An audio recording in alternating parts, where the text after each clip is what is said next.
As I get to travel across the country and even internationally, because I stand on the shoulders of so many people who support me, I feel obligated to let you experience the world with me. And recently, I had an opportunity to visit a very cool city.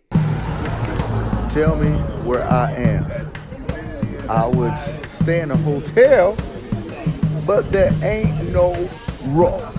Oh. 5% concrete, 95% fenced.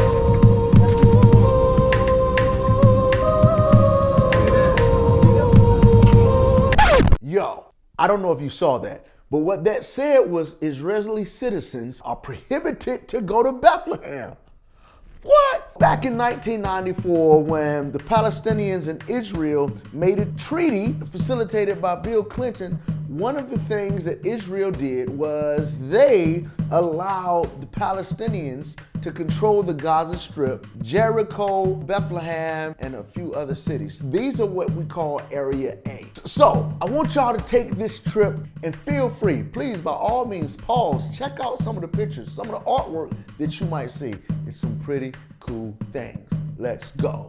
Because Bethlehem is in Area A, Israel built a wall around Bethlehem. It's 4 square miles, and in order to go through, we have to pass through security.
Excited to go to Bethlehem simply because a while back, man, God rocked my world with the passage in Matthew.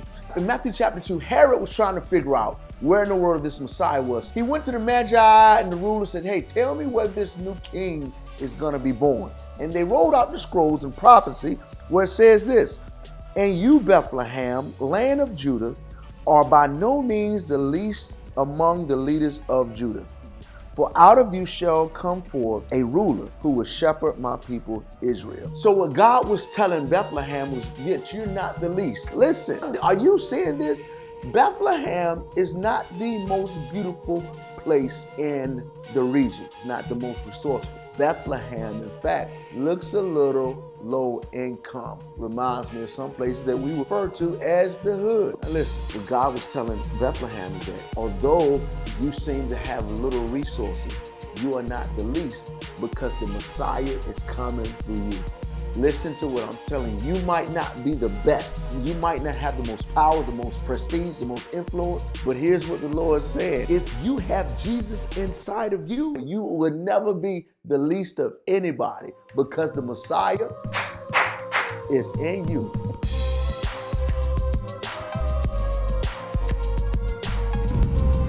It's a beautiful place. So unfortunately, he leaned on like a and he fell down and he broke his leg and he died on the spot. So maybe it was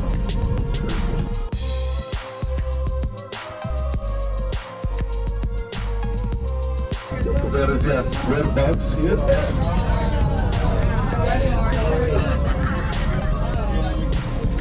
Which is we put icon. So we also were able to go to the field of the shepherds. Now the field of the shepherds is where the angels came and delivered the news to the shepherds that indeed the Savior was born.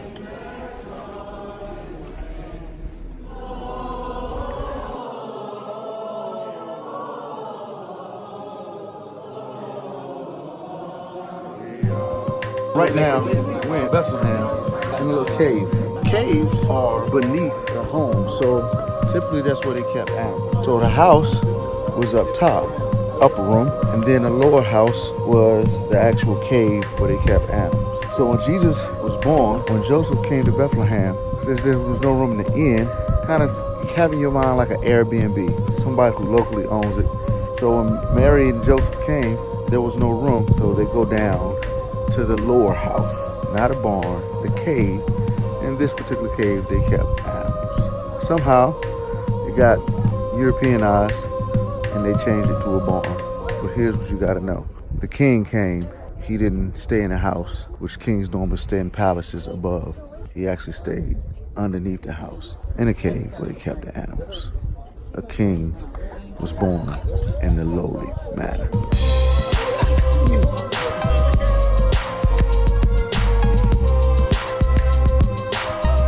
Yeah, my friend, so I will do that here until maybe no time.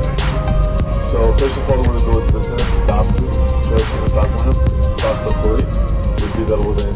I love. So I got to visit First Baptist Bethlehem. I was like, this is the First Baptist. But here's the thing.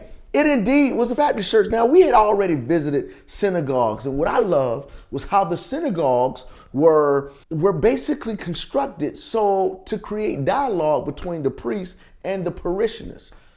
So I was blown away when I got to First Baptist Bethlehem, where Jesus was born, where this whole thing started, and saw a church that was westernized. They had the pews, they had the hymnals in the pews, they had the banners, they had the pulpit, the podium. The pastor was a really great dude, but I was just messed up because I was seeing westernized Christianity right where Christianity actually started. So I raised a hand. In our group, everyone was asking questions. I raised my hand.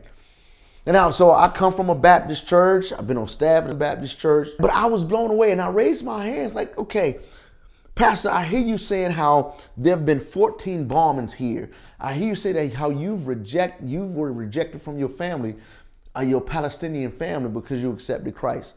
I hear you saying how people are being healed and demons are being cast out. This is not a Baptist church. In fact, what I hear happening here is what we don't have Baptist, Presbyterian, whatever in the States, is we don't see the Lord moving in churches like I'm hearing you say is happening here in Bethlehem. What's the difference?